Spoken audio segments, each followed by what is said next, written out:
This week's lecture will be more of a review. So first we will cover exam 2 and what you can expect to see on exam 2, and then we'll also just review the requirements of your final project. Okay, so some basics of your exam 2. Your exam is worth 150 points again, just like the first exam. It's worth 15% of your total class grade. On this exam, you can expect to see between 15 and 20 multiple choice questions. So if you'll recall, exam 1, there were several multiple choice questions.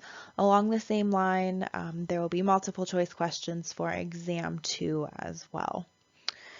And exam 2 will be mainly focused on the concepts that we've learned on the second half of the course after exam 1, but I would still recommend being familiar with those concepts that we covered in exam 1 as well.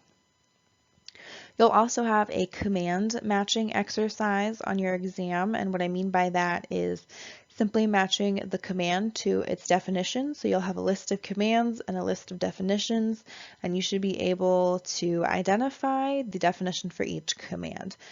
Hopefully that should be no problem since you've been using all of these commands to program your microcontroller. You'll also have 2 to 4 short answer questions. And what a short answer is, when I say that, I mean approximately 3 to 5 sentences. I'll be asking you to explain a concept in a little bit more detail than you could give me with just a multiple choice. So that will be those. And then you'll also be writing a short assembly code program. So again, go back, review those assembly programs. Review the assembly commands, refamiliarize yourself with them. I know it's been a couple weeks, and prepare yourself to write a simple assembly code. When you're writing this, just a tip, do not forget the _main or the main part to start your code, and do not forget the proper command to end your code. You'll also be writing one C code program, and this is where a lot of your exam points come into play, because of course this is one of the main and one of the biggest outcomes of this course, is that you should be able to create a basic C program for a microcontroller.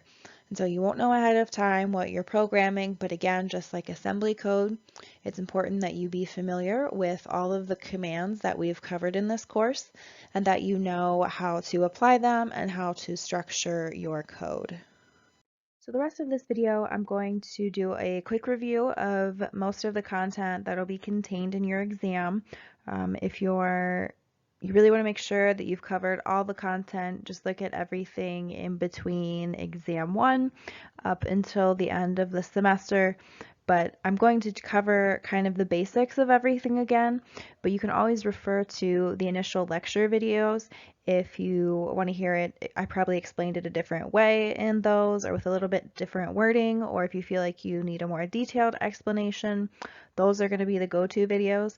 But I am trying to make this kind of a quick study guide, quick reference for you to jog your memory. So I will be reviewing the basics kind of everything that you should know. So on the exam, you will need to know all of the assembly commands that we covered. So we didn't cover a whole lot. We covered things like move and jump and adding and a couple others. So just the basic assembly commands you'll need to know. And then branching and jumping, the commands that we used for these. So the biggest ones that you're going to need to remember are an unconditional jump, right? JMP at the bottom, and then the top 2 in this list. So try to remember all of these, but I am kind of encouraging you, strongly encouraging you, make sure that you're familiar with the jump commands related to setting a 0-bit, because we used those the most, and then just jumping unconditionally. So be familiar with how those work and how you would code those in. If you need a refresher, go back and look at some of the labs that we did for the class. I think those are a really great way to refresh your memory, especially because you can check if you understood those concepts really well. So if you were able to understand them really well, then you would have done really well on your lab, hopefully. If you find that you have a lower grade on your labs that's not due to the timeliness that it was submitted, then that's kind of a note there, something for you to say, okay, maybe I need to go back and refresh my memory on this, dig into it a little bit deeper, and make sure that you fully understand those concepts. And then, of course, anything, if you're still foggy on it after you've gone through this review, after you've looked at maybe your labs or the other lectures that I've done on the subject, if you're still a little unsure about how it works, by all means email me. So we can try to figure that out through email. We can do it on the Tuesday 7 o'clock session that's set up, or we can set up something else. I'm pretty flexible because I know flexibility is kind of paramount for everyone right now. So again, if you're unsure, just let me know, but we'll go ahead and continue with this kind of quick review. A couple other pieces of assembly programming that you should be familiar with going into the exam is labeling. And then I just have a couple examples of basic programs here. So you can see the first one, we're just moving some variables around, know which registers you can use. Of course, don't forget how to write those memory locations, things like that. Don't forget to end your program with NOP. And so I've included just a couple simple examples here. If you can understand these examples and feel like you could replicate these examples, you should be just fine for the exam. Likewise, same thing with the labs. If you can look at the lab assignments for assembly, especially the first two, not so much the third, but especially the first two, if you can understand those, then you'll be just fine. So for the lab, or I'm sorry, for your exam, I'm just going to ask you to write a fairly short program in assembly language. You won't be using Code Composer, so unfortunately you won't get kind of the error checking, but you should be able to know kind of the syntax of how things should be arranged. If there's super minor errors like forgetting a semicolon, you know, I'll be a little bit lenient with those. But you should be able to get your main structure together without needing Code Composer. So just to be clear, I will ask you to write a simple assembly program in Blackboard, and that's what you'll submit. Similar to writing an assembly program, I'll also be asking you to write a program using C language. You'll need to be able to do this without using any physical components. I guess if they help you to write the lab, that's fine, but I'm not expecting you to write this in Launchpad. I'm just expecting kind of a Word format submission for this within the space given in Blackboard. If you want to test this within the time allotted within Launchpad, that would be fine too. So for this, ideally, you should have some familiarity of the pins. You should kind of know that 1.3 is usually the push button pin, know a couple of the other pins that you can use. So you're not pulling random numbers like 3.6 or 5.8 or anything like that. Just pins that you've been using this whole semester. I'm not going to be really picky about which pins you can use for analog write or read or digital write or read to say if any of them qualify for that or not. I don't expect everyone to have a pin map memorized. That's not practical at all or really useful in real life. I guess if you code it all the time, it might be, but typically we have a pin map to reference. So I'm not super picky about which pins you use when you're writing your C program. Just kind of have in mind a couple reasonable options. And then you'll need to be familiar with this list of commands. So we haven't used character and string a lot to declare things, so you don't have to worry about those as much. But you should all know how to declare something as an integer variable, how to set pin modes, how to be digital write to pins, what does the format look like for that. Delays, those are pretty simple. Everyone seems to have a really good grasp of those. Don't forget they're in milliseconds. And then serial print. So we'll look at that in a little bit more detail again to kind of refresh our memory on the serial printing because that's a little bit more nuanced. I know a lot of people struggled with the serial print lab, Lab 7. So if you struggled to get things to run on that lab, please do not worry. You'll be just fine for the exam. If you can kind of grasp the basic format that we would serial print things and how to set up a couple lines of code for serial printing, theoretically, you'll be fine for the exam. I did want to look at some of the analog commands a little bit closer, especially analog write. So just a refresher, when we digital read or write things, they are either on or off. But when we analog write, it can be at kind of some intermediate value. So typically we have between 0 and 255 as our analog scale. And we do this with analog write. It's similar to digital write, but with analog write, we're able to assign a number somewhere in that scale, and so that's how we can fade our LEDs is usually what we're using as the component. We can fade those on and off or set those to an in-between analog value. Here we have a little bit more information on analog write, just a reminder of the waves. This slide does say to note which pins can be used as analog. This is copied over from the lecture where we initially looked at analog read and write. Again, I just want to reiterate, don't worry too much for your exam, or I wouldn't really worry at all, honestly, about which pins can use analog to make sure that you're coding in the right pins. If I ask you to use analog commands, again, I'm really not picky about which pins you're selecting. I'm not asking you to reference a pin map. I'm just asking that you have basic understanding of how these commands are set up and how they're used within a program. That's really what I'm after.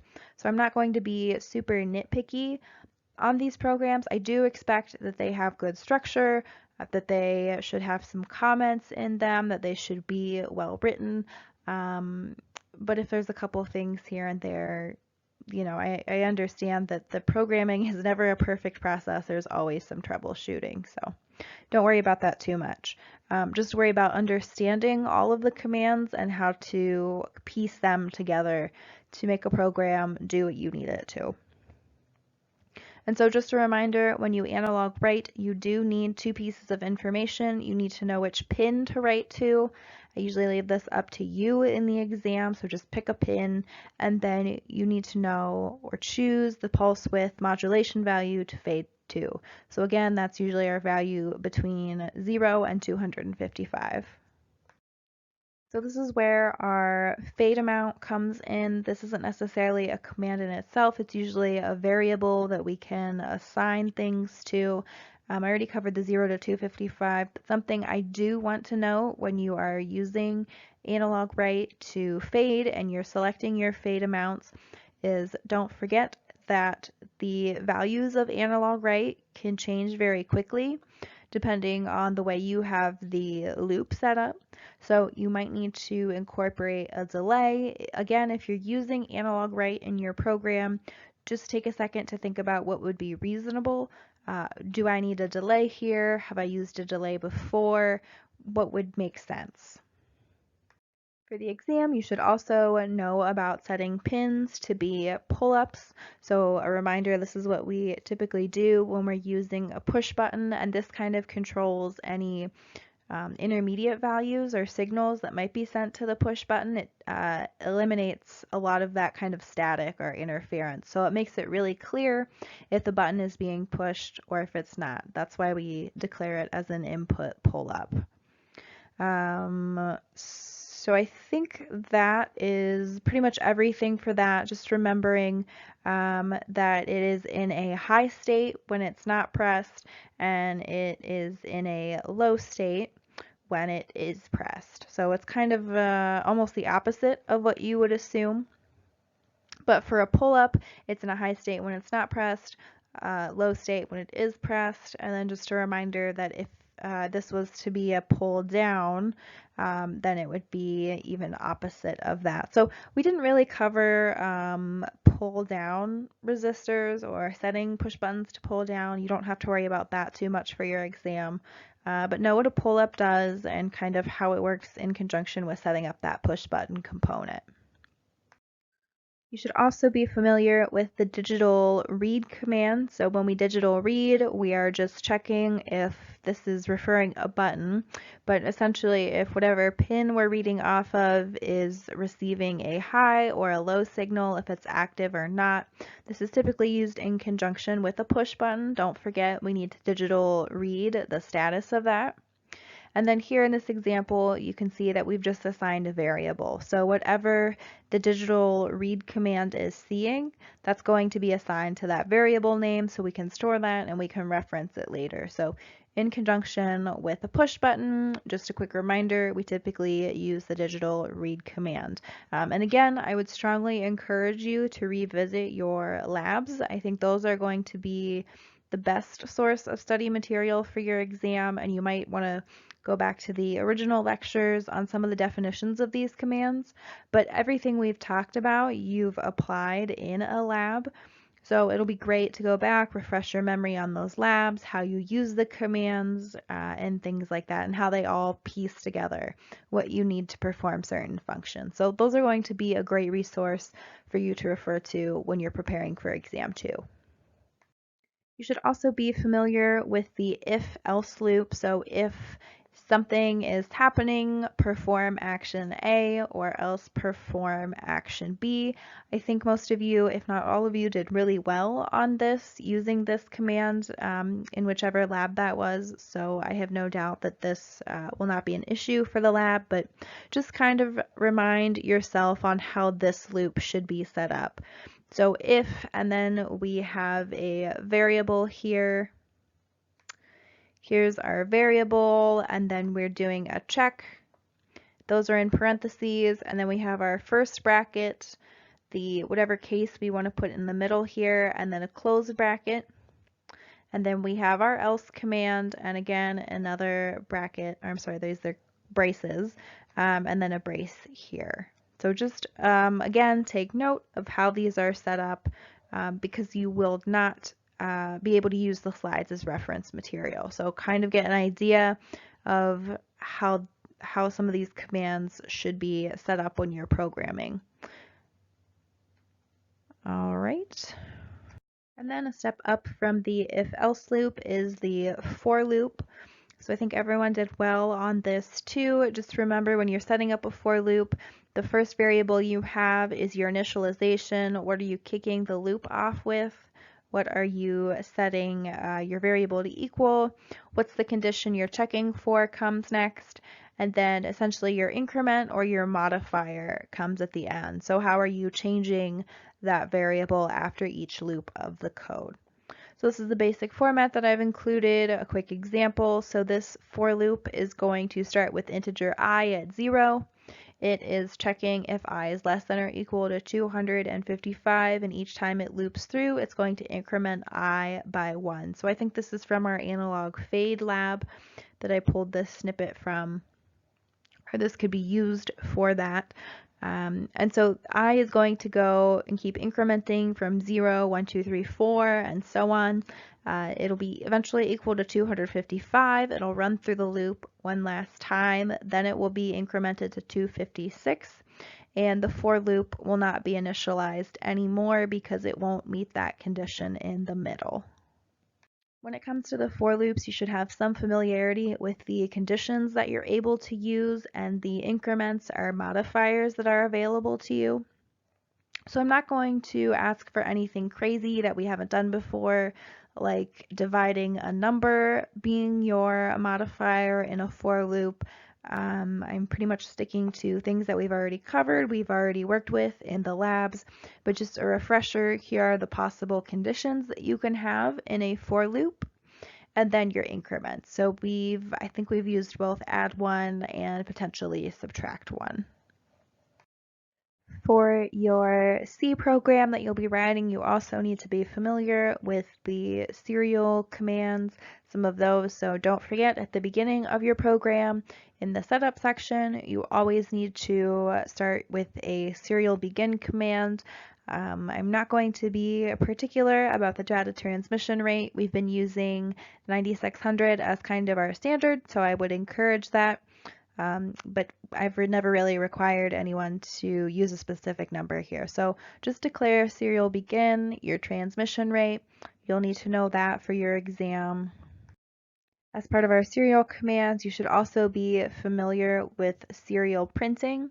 So just a reminder, serial print prints wherever the cursor is at in the window, and then serial print ln will start a new line to print whatever is in these parentheses. And if you have a variable that you need to print, you can just put that in the parentheses. And a reminder, if you need to print out specific words or specific strings, characters, anything like that, those go in quotation marks within the parentheses. So you should know the difference between serial print and serial print ln and how to set these commands up.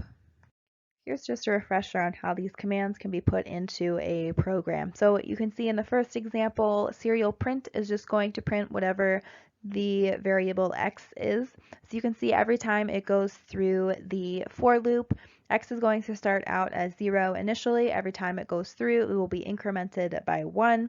So the first thing this for loop program is going to do is it's going to print the value of x. So first it's going to print a 0, then a 1, 2, 3, 4, and so on and so on. It'll print that new value of x every time it runs through the for loop. So here we're using that to print a variable. And then in the second example in the bottom, we are using serial print to print a specific phrase. So at the beginning of our loop, it's going to print no format before it does anything else. And you'll notice here in this second example, you can see up into the setup that I have used serial begin. Again, you have to make sure that you are initializing any serial commands with the serial begin command first in your setup. So remember that, remember how to use serial print for both variables and specific words or phrases, and then the difference between serial print and serial print ln. Hopefully this is all still pretty fresh in your memory, but again, just doing a quick review. So for our serial available command, we use this to check for any inputs into our communication window. So this is just an if command to check if your input is greater than 0, that means there's an input and it will go ahead and execute the loop. So this here is waiting for something to be inputted. This is how we wait for that. We check to see if there is essentially a serial entry available to us. We also previously talked about using serial read and serial parse. So serial read can be used to read any incoming values, so serial available checks for a value, and then we use a variable to equal serial read, whatever's being put in, to kind of assign it a memory spot that we can later retrieve. So if we're just using integers, serial.read works just fine. I would use serial.parse for an integer if you need to pull an integer out of whatever's being entered. So we use this in our lab to make sure that the variables were all the same types. Sometimes there can be issues with that. So if you need to read in an entry in your exam, I'm fine with either one of these. I would just note, serial.parse integer is a little bit of a safer command to use. It makes sure everything matches up, and that's what we used in our lab. But really, you're fine using either one of these if you need to read an input value. You should also be familiar with how to set up an array for your exam and what an array is when we're programming in C. So an array is just a whole set of variables here. You can see in this example, we are declaring doubles, or this could be an integer array. We're calling it balance. It has 5 variables within it, and in the braces you can see we've declared our variables as 1000, 2, 3.4, 7, and 50. So know how to set up an array, know how to space things out properly, declaring the size of the array or omitting it.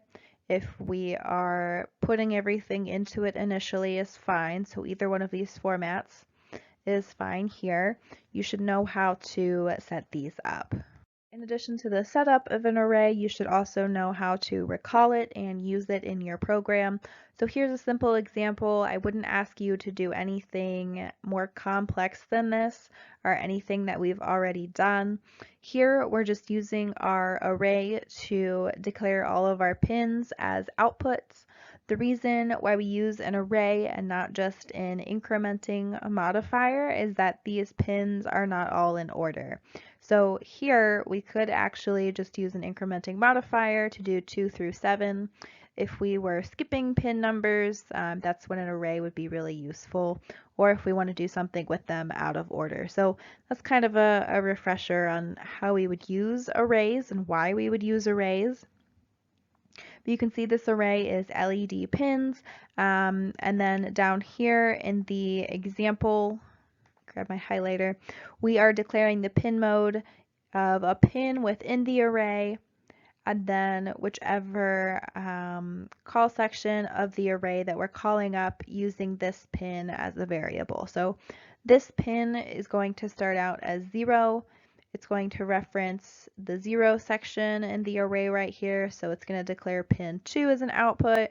Then it's going to reference the second number in the array, and then it's going to get incremented to 3, so it's going to reference the third number in the array, and so on. So you should be familiar with arrays and how they're used and how to set up something basic like this.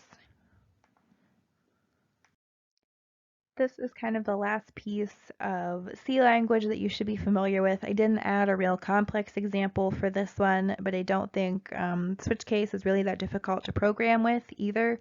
So you should know how to set up a switch case set in C. I know this is from one of our very last labs, so if you have any doubts about how to set this up, let me know. We can review, or I can review with the whole class. But just a reminder, switch case, we have our variable that we're examining, and then we have each a case for everything that the variable could potentially be. Sometimes we'll add else to the end of a switch case to capture anything else that could possibly not have been captured in any of the cases.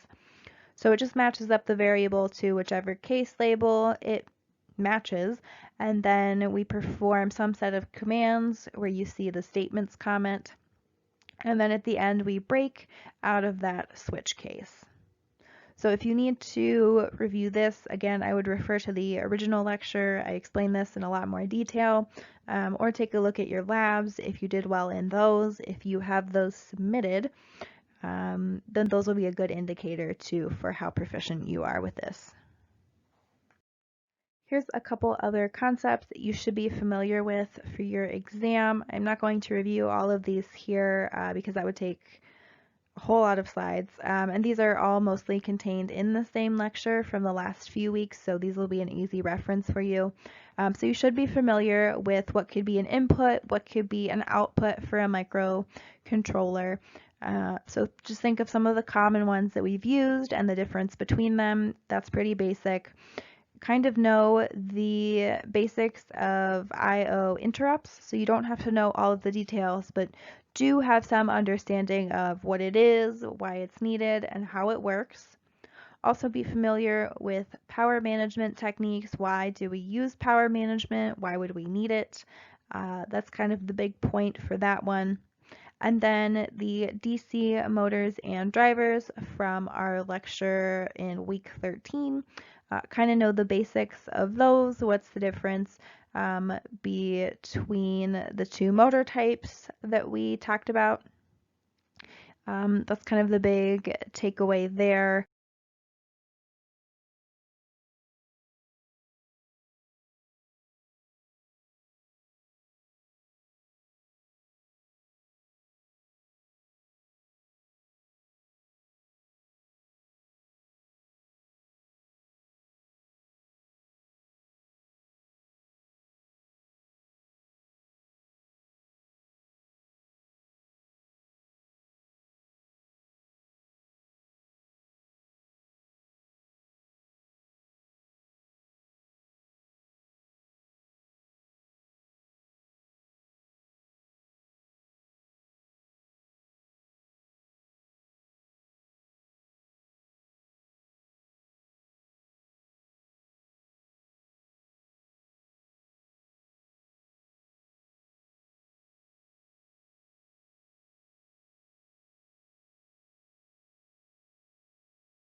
And lastly, you should have some familiarity with the components in most robotic systems. So you should know the 6 main components in a system, kind of what they are and how they work. So you should be familiar with the drive system, be able to explain what it does, and kind of know the 3 basic types of drive systems. Same goes with controllers. What does the controller do in a robotic system? What are the different types? What are the different types of programs that we can have? That one's pretty simple. What are some of the arm or manipulator types that we would have? The end effectors. So you don't, just to be clear, you don't have to memorize every single possible type of like end effector, of sensor. Just know a couple, and the same can go for arms and manipulators. I won't be asking you to list like the 6 main types of arms on the exam, but you should be able to tell me what it does in the system. What does the arm do? What does the end effector do? What are the sensors there for? And you should be able to name at least a couple examples of each. So if you can remember a few of the arm types right offhand, at least two, we can leave it at that, I think. If you know all of them, great. But what I would do is I would study all of the arm types. That way you have some familiarity with all of them. And then know that you can recall at least 2 of those, and you'll be fine for the exam. Same thing goes with end effectors. So you should have an idea of what some of those examples are, what a potential end effector is, so you can explain an example of it. But you don't need to provide me with a list of 5 or 10 or 15 different end effectors. So what I'm after is you being able to grasp some of the main different types of these components or these pieces of a robotic system, 4 through 6, and just be able to list some examples. So you should know all the potential drive systems that we talked about. There's three controller types. Know what the program is and what it does. We talked about a couple programs. And then know some examples of the arms, the end effectors, and the sensors. And then the biggest piece of this is knowing how all of these components work together. So what is their function in the system and how are they interacting with each other? That concludes the review for exam 2. I've already said this, but I will say it again. If you have any questions or any concerns, maybe there was a concept that you don't feel like you fully grasped, or you thought you understood it, but you did the lab or the homework and did very poorly, just email me and I'll get you some answers. We'll discuss it in an email. We can set up again an online session if we need that. If you just have any questions or anything that you're worried about for the exam, email me and let me know. I don't want you to be worried about this exam. Again, I'm just looking for a really solid basic understanding of the concepts. So if you have that, you should be fine. Hopefully you can have a good degree of confidence when you're taking this exam. Everyone has done pretty well on the labs and all the assignments this semester, so I have no doubt that you will all do really well on the exam if you properly review and prepare. All right, best of luck on exam 2. Now we'll move on to the requirements for your final project report. So this project report has a minimum page requirement of 4 pages. You should be able to get at least 4 pages of content. It should also be properly formatted like a formal report. So up in that top left corner, things like your name, the course name, my name, the date. For the date, you can just put the week or you can put final project. That's perfectly fine, but it should be properly formatted is my point. Do not give me something that was written in Notepad, for example, or just thrown into a Word document. So properly format that, give your report a proper title, and then jump into the main section. So there's a minimum of 4 pages. I would recommend being in between 4 and 6 pages. If you start to get over 6 pages, you may want to evaluate your report for wordiness. 6 pages is by no means a maximum limit, but this is kind of the sweet spot between 4 and 6 pages. I also have here, this should go without saying, but I will say it anyways, your code. So if you choose to copy in parts or all of the code that you used in your project, that's fine. You're more than welcome to do so, not required. But if you do include your code, it does not count towards the page minimum. So for those of you who are hoping you could easily meet 4 pages by copy and pasting your code into your report, sorry, that's not going to work for you. Images also do not count, so feel free to include images in your report of the construction process or of your final product. But again, those just don't count toward the 4-page minimum. So what I'm looking for is 4 pages of actual report and explanation of what was accomplished. Your final report will be due on your exams week in place of a final exam. And it's very, very important. I have this bolded and underlined. Your final project report must be on time. You cannot submit these reports late. So double check that date that's listed in Blackboard. The reason you can't submit these late is that, well, 1, if it was a traditional exam, you could not submit it late. And 2, we have very tight deadlines. Us professors, we have very tight deadlines for getting grades into the system for the end of the semester.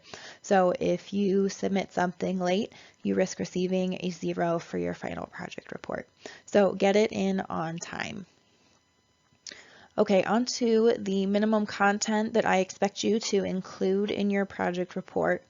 Of course, you should start with a project introduction. What is your project about? And then tell me a little bit about how your brainstorming session went. What did you discover? What were some of your original ideas? Why did you throw them out? Tell me about the risk assessment that you performed. Did it reveal any big risks? What risks did you identify? How did you mitigate them? Essentially, for these 2, brainstorming and risk assessment, you'll just be explaining that sheet that you filled out a couple weeks ago. Also include what your planned and actual timeline was for this project. So what did you plan on accomplishing this in? What did that time span look like and what actually happened? I also want to know what components did you use. If it's a unique component, like a particular type of sensor, maybe a water level sensor, for example, tell me a little bit about that sensor. So what does a water level sensor do? Well, it's kind of a no-brainer, but what does it do and how does it work? So you can explain a little bit about some of the more unique components. I don't need explanations on, what an LED is or what a resistor is. Those are pretty basic, but any unique components that you choose to use, explain what those are and how they work. You can also explain, or I expect you to explain, your construction process. So what did that look like? Did it go smoothly? Did you run into any issues? Did you have to find some sort of new schematic or develop a modified schematic? What did that look like? And then what was your final project? So did your final project match your intent?